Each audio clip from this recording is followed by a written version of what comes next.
성가대가 얼마나 잘했는지 그 어린아이가 앵콜하는 것 같습니다. 우리 인생길 가다 보면은 세 종류의 사람을 만나더라고요. 첫 번째 사람은 뭐냐면 길을 만들어주는 사람입니다. 길을 만들어주는 사람들. 두 번째 사람은 누구냐면 만들어진 길을 가는 사람입니다. 세 번째 사람은 누군가 했더니 가는 길을 막아버리는 사람입니다. 그럼 저와 여러분들은 어디에 해당될까? 길을 만드는 사람일까? 만들어지는 길을 가는 사람일까? 아니면 가는 사람을 가로막는 회방하는 사람은 아닐까? 항상 길을 만들어 나가시기 바랍니다. 우리 또 믿음의 세계에서도 그렇더라고요. 길 되시는 예수님이 길을 쫙 닦아 놓으셨습니다. 닦아 놓은 길을 가로막지 마시고 모두와 동행할 수 있기를 주의 이름으로 축원합니다. 우리 자동차를 타고 낯선 곳을 찾아갈 때 주소 하나만 딱 받았습니다. 낯선 곳을 찾아가려면 어떻게 해야 됩니까? 옛날에는 종이 지도책을 펴놓고 연구를 하고 갑니다. 어디 가서 어디로 가서 어디로 가는 머릿속에 다 입력을 해가지고 종이 지도 가지고 찾아다녔습니다. 지금도 생각해보면 어떻게 그 지도 하나 가지고 다 찾아다녔을까 싶을 정도로. 그런데 한번 찾아간 길은요 거의 100% 또 찾아갑니다. 그런데 오늘날에는 너무 편리하게도 자동차에도 우리가 가지고 있는 스마트폰 안에도 내비게이션 기능이 들어가 있어서 주소만 딱 입력하면은 그 기계 안에서 안내하는 길잡이 여자가 나오더라고요. 그 길잡이 여자의 안내대로 그냥 따라가면은 목적지까지 다 도착시켜 주시더라고요. 그러다 보니까 요즘 하는 말이 있습니다. 내비게이션 가라사대. 내비게이션이 가라사대. 내가 곧 길이니 나를 믿고 나를 잘 따라오면 원하는 목적지까지 도착할 것이다 라고. 맞아요? 틀려요? 정말 사람들은 요즘 젊은이들은 내비게이션이 않더라고요. GPS라 하더라고요. 그래도 연세 드신 분들은 내비 하시는데, 자, 우리 쉬운 말로 이 내비라고 줄여보자고요. GPS를. 우린 내비를 믿고 따라갑니다. 그러다 보니까 아내들이 컴플레인을 하더라고요. 아내들이 컴플레인을 왜 하느냐 했더니, 아니 그 여자 말은 철떡하지 믿어가면서 왜 내 말은 잘 안 믿지 않느냐라고 하더라고요. 근데 놀랍게도 내비게이션에서 안내하는 길잡이가 남자가 아니에요. 음성도 그렇게 썩 좋은 편도 아니에요. 상냥하지도 않는데 그 여자 목소리는 여자 목소리 맞아요. 근데 그 여자 목소리를 우리는 딱 따라갑니다. 근데 오늘 때로는 아내들의 말도 잘 따라가시기 바랍니다. 그러니까 그 소리가 나오는 거예요. 왜 그 여자 말은 잘 따르면서 왜 내 말은 잘 안 맞느냐라고. 이게 때로는 목적지까지 가는데 그 길잡이하는 그 여자 말을 듣고 잘 가다가 길을 놓칠 때가 있습니다. 길을 놓쳤다 하면은 부부간에 갈 경우 조용히 가요? 분명히 거기서 토닥거리는 거예요. 여보 그리 간다라고 이리 가라고 했는데 저 내비가 여자가 이리 가라 했는데 왜 토닥토닥 하더라고요. 그런데도 사람과는 토닥거리는데 내비게이션에서 나오는 그 여자의 음성은 짜증도 안 내고 또 친절하게 새로운 길을 또 안내해 주시더라고요. 그러니까 이제 생각할 거예요. 아이고 마누라도 지금 이 여자처럼 짜증도 안 내고 새로운 길을 잘 밀어주면 어때? 꼭 그렇게 짜증을 내는지 모르겠다고 그런 분들도 계시더라고요. 자, 우리 인생길 가는 데는 길잡이는 내비가 아니더라고요. 내 인생길 가는데 절대 내비가 우리 인생길은 인도하지 못합니다. 그 인생길을 가는 길은 오직 길 되시는 예수님, 진리 되시는 예수님, 생명 되는 예수님만이 우리의 길을 인도하여 주실 줄 믿습니다. 우리가 길 되시는 예수님만을 믿고 의지하고 함께 길을 가는 우리 모두가 되시기를 주의 이름으로 축원합니다. 오늘 본문 내용을 다시 한번 제가 설명해 드리면 3년 반 동안 예수님과 동고동락을 했던 이 제자들, 참 훈련 잘 받았다고 여겨지는 이 12명의 제자 중에 한 명 도마가 오늘 5절에서 예수님께 이렇게 반문합니다. 주여 어디로 가시나이까? 주여 어디로 가시나이까? 그랬더니 이 질문에 예수님은 나오기 전에 미리 제자들에게 하나 말씀을 주셨습니다. 이 말씀 주신 말씀이 뭔가 했더니 오늘 1절을 같이 한번 읽어보시겠습니다. 너희는 마음에 근심하지 말라. 하나님을 믿니 또 나를 믿으라 라고 말씀하셨습니다. 믿으라라고, 이게 명령형입니다. 믿으라라고. 우리 1절을 다시 한번 1절 상황을 한번 우리 생각해 보셔야 됩니다. 예수님이 이 말씀을 하실 때가 언제 했던가 했더니 체포되기 전 마지막 만찬, 이는 아주 좋은 말로 거룩한 정말 최후의 만찬, 제자들과 함께 저녁 식사를 마치고, 그리고 제자들의 발도 일일이 다 씻어주시고, 그리고 너희 중에 한 명이 나를 팔 것도 말씀해 주시고, 마지막으로 베드로에게 너는 닭이 울기 전에 3번 나를 부인할 것을 또 예언해 주셨습니다. 그러면서 자신은 죽음을 향해서 간다라고.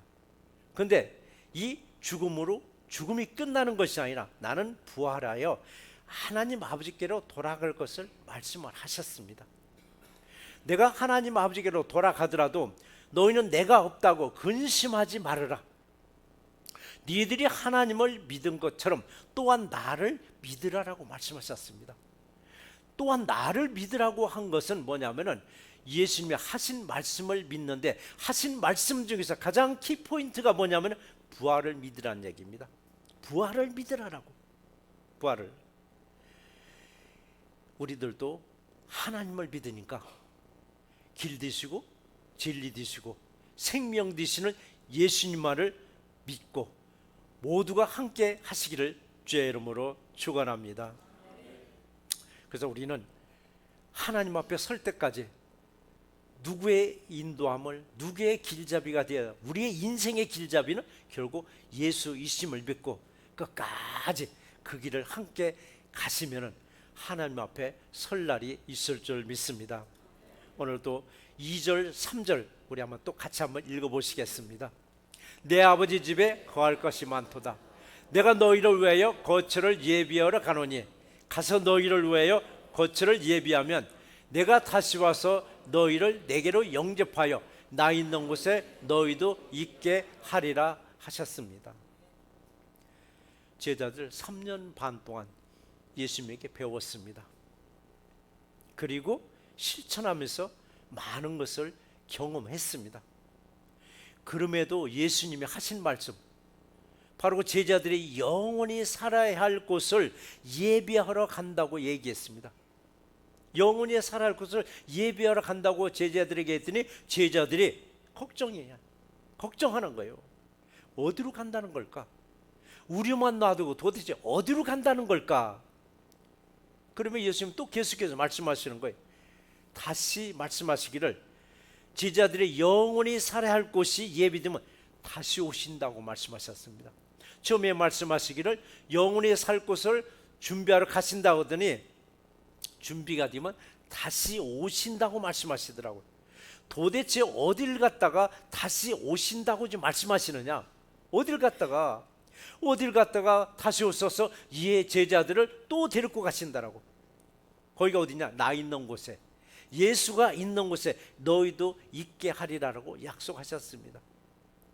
이 내용 2절과 3절을 우리가 처음 만약에 이걸 읽는다면 우리도 이해 못하는 얘기입니다. 제자들도 3년 반 동안 배우고 듣고 했는데도 불구하고 제자들은 더 아리송하게 여기는 것입니다.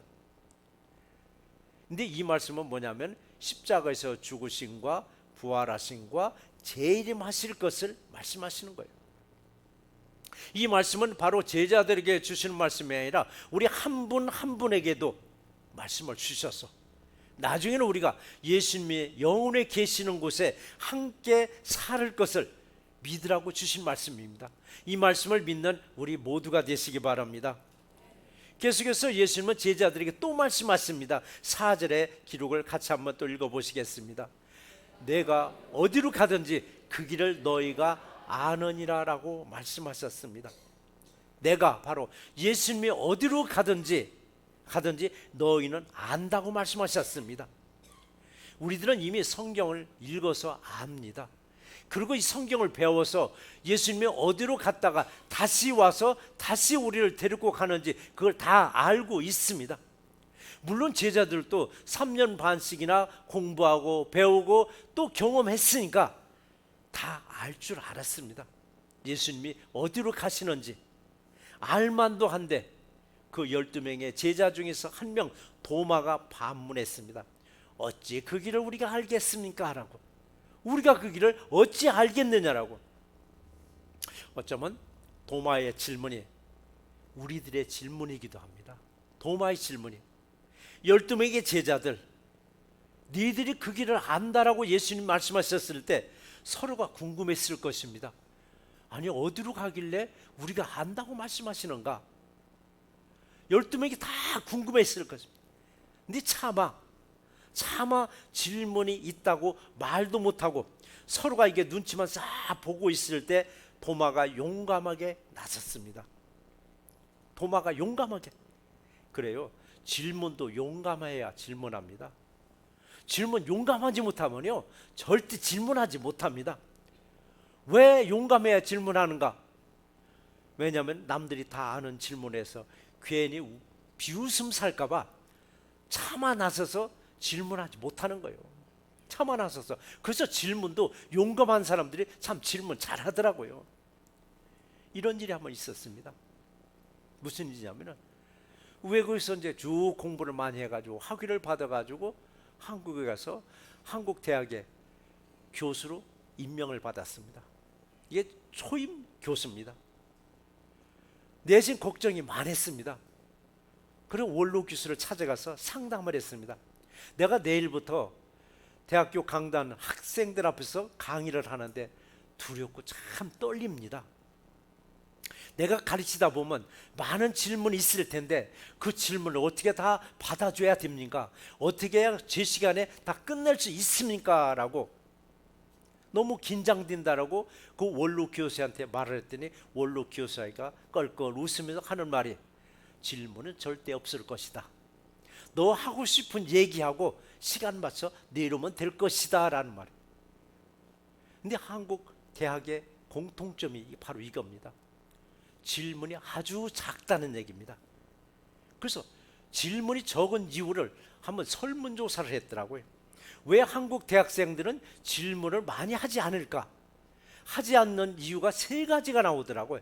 하나는 뭔가 했더니 내가 질문하는 게 유치할까 봐, 유치한 질문이 될까 봐서 질문하지 않고, 또 하나의 질문하지 않는 이유는 내 질문을 통해서 강의의 흐름을 끊길까 봐 그래서 질문하지 않냐고.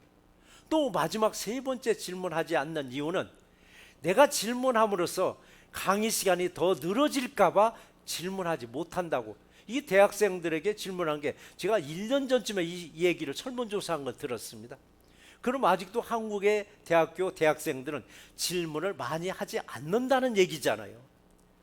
자, 그럴지라도 저와 여러분들은 길을 가다가 궁금하면 용감하게 질문할 수 있는 우리 새롭게 모두가 되시기를 주의 이름으로 축원합니다. 자, 어쨌든 예수님이 어디로 가시는지 궁금해하고 있는 제자들에게 4절에서 그 말씀을 하셨잖아요. 내가 어디로 가든지 그 길을 너희가 아느니라고 했습니다. 예수님이 가는 길을 너희는 안다고 했습니다. 그럼 안다고 했으면은 그럼 제자들은 예스냐 노냐 분명히 대답을 해줘야 될 거 아니에요. 예, 우리도 압니다. 예수님이 어디로 가는지. 아닙니다. 어디로 가는지 우리 모릅니다 라고 대답을 해야 되는데 예수님의 12 제자들도 한국의 대학생들처럼 선뜻 답변을 하지 못하고 주저주저하고 있을 때 용감한 도마가 딱 나섰습니다. 답변도 질문도 아닌 반문형으로 대답을 했습니다. 이 말씀이 5절 말씀입니다. 5절 한번 같이 한번 읽어보시겠습니다. 주여, 주께서 어디로 가시는지 우리가 알지 못하거늘 그 길을 어찌 알겠사옵나이까 라고 했습니다. 우리가 들어도 좀 답답한 내용 같잖아요. 앞줄에서 분명히 아버지께로 했습니다. 아버지께로 가서 너희들이 영원히 살아야 할 거처를 준비하러 갔다가 다시 온다고 분명히 얘기했는데, 이 얘기를 도마만 들은 게 아니라 나머지 11제자, 12제자가 다 들었습니다. 그런데도 불구하고 이 제자들은 주님이 어디로 가는지도 모르는데 어찌 그 길을 우리가 알겠습니까? 라고 반문했습니다.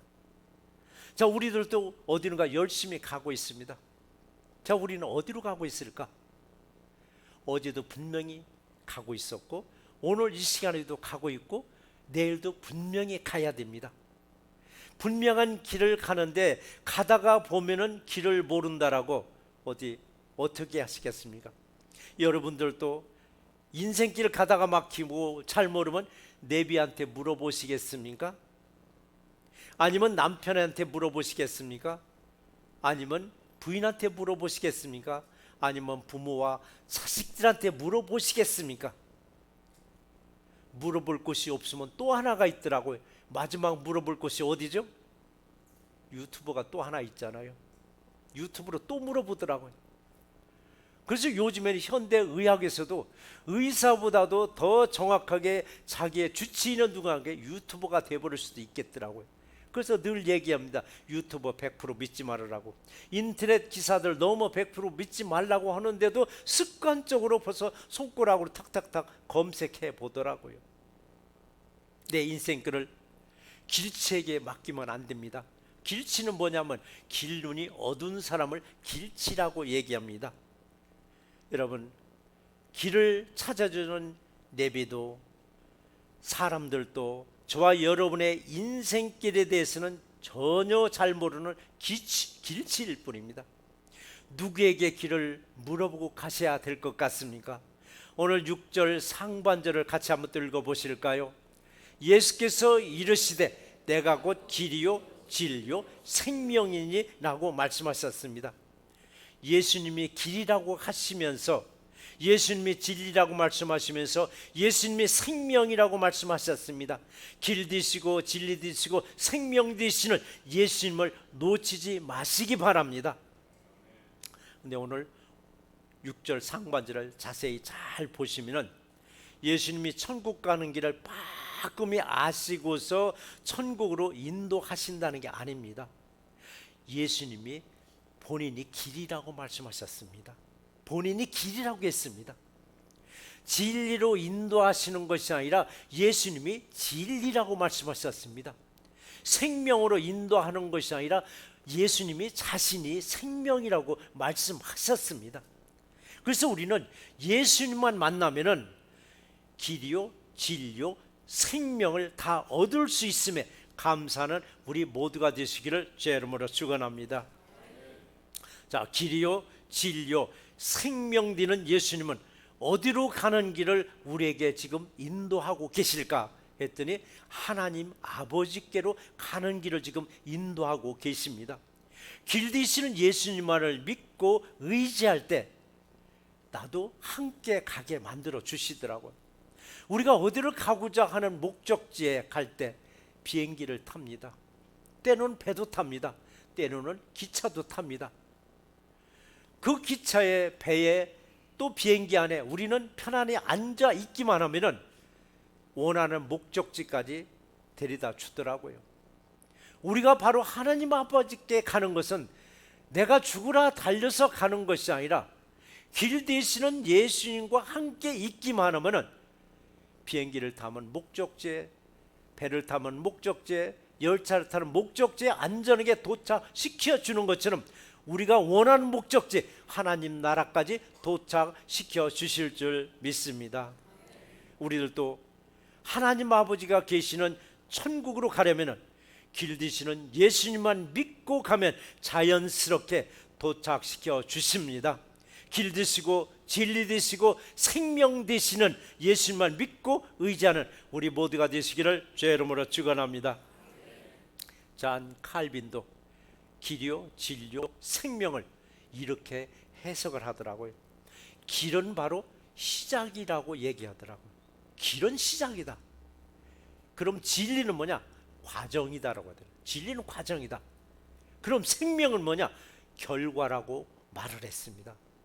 그분의 해석이 참 맞더라고요. 바로 길은 시작입니다. 나서야 됩니다. 떠나야 됩니다. 그러면 진리는 뭐냐? 그 과정이더라고요. 여행하는 과정이요. 생명을 뭐냐? 마지막 결과에서 얻게 만들어 주시더라고요. 우리를 길을 떠날 때 시작됩니다. 근데 우리를 길을 떠나지 않겠다고 인생길 안 가기도 발버둥 쳐분들 갈 수밖에 없습니다. 우리는 인생길은 가야 됩니다. 아무리 발버둥 쳐도 우리 인생은 가고 있습니다. 그래서요, 인생길 가면서 떠밀린 인생길은 되지 마셔야 됩니다. 떠밀린 인생길, 때로는 등 밀려서 우리 인생길 가는 경우도 있습니다. 떠밀린 인생길이 되지 마시고 내가 앞장서서 주님과 동행하는 우리 인생길이 되시기를 주의 이름으로 축원합니다. 우리는 길을 떠나면서 진리를 알게 하시더라고요. 진리. 우리 요한복음 8장 32절을 같이 한번 읽어보시겠습니다. 진리를 알지니 진리가 너희를 자유케 하리라라고 말씀하셨습니다. 진리가. 자, 우리를 길을 떠나면서 휘파람 불면서 신바람 나게 길을 갈 때가 있습니다. 그때가 언제요? 가는 길을 뻔히 아는 길을, 어느 여행지를 갈 때 뻔히 아는 길을 갈 때는 얼마나 신바람 나느냐고요. 그런데 가는 길을 잘 몰라요. 이 길인가 저 길인가, 이 길로 갔다가 다시 바꿔서 다시 저 길로 가고 했을 땐 분명히 부부간에 가게면 또 싸움 벌어집니다. 당신 이 길로 가라 했는데 왜 저 길로 갔느냐고, 여기 내비게이션에 이렇게 가라 했는데 왜 당신 길을 놓쳤느냐고, 거기서 또 싸움이 벌어집니다. 그런데 내가 그 길을 정확하게 한다면 얼마나 자신감 있느냐고요. 누구가 가족들을 다 태우고 가는 길을 여행할 때 얼마나 재미있고 얼마나 자유스러우냐고요. 바로 진리를 알았을 때는 똑같습니다. 진리를 알고 나니까 어느 눌림에서 벗어나게 해주시더라고요. 어느 속박에서도 벗어나게 해주시더라고요. 눌림과 속박은 뭐냐고요. 직장에 갔더니 직장 상사로부터 눌림을 받을 때가 있습니다. 집으로 왔더니 또 아내로부터 누릴 때가 있고 때로는 남편부터 누릴 때가 있더라고요. 근데 진리를 알고 나니까 그걸 초월해 버리더라고요. 우리 인생은요, 좀 초월된 인생을 사셔야 돼요. 아무리 장장장거릴지라도 그걸 초월했을 때 자유를 누리더라고요. 그 장장거리는 거 다 듣고 새길다 보니까 얼마나 우라통이 터지냐고요.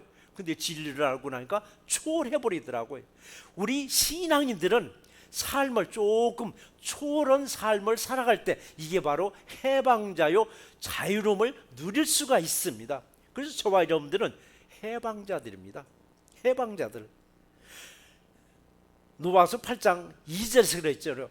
그리스도 예수 안에 있는 생명의 성령의 법이 죄와 사망의 법에서 너를 해방하였음이라 라고 했습니다. 저와 여러분들은 해방자들입니다. 해방자는 자유를 누려야 됩니다.